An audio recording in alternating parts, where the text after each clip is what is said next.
of his legs trying to get me dropped to the floor to put him in. He's just smashing his head off the top. I was like, all right. লন্ডনের metropolitan পুলিশের মধ্যে এখনো গভীরভাবে বর্ণবৈষম্য রয়েছে।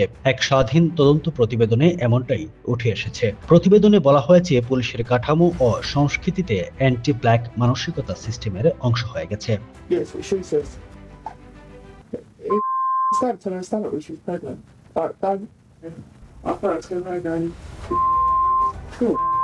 গবেষক doctor Sherin Daniels বলেন, এটা কোনো ধারণা নয়, বরং বাস্তব। গাঢ় ত্বকের কর্মকর্তারা প্রায়ই আক্রমণাত্মক হিসেবে চিহ্নিত হন।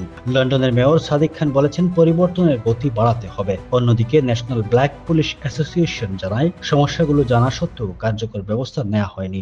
বারনেস লরেন্সের ভাষায়, পুলিশকে এখন স্বীকার করতে হবে যে বর্ণবাদ তাদের ভিতরেই আছে। এটা বদলাতে না পারলে ন্যায় বিচার সম্ভব নয়। Running a restaurant? Your food deserves the spotlight. Currywalla Media. Let's make your food famous.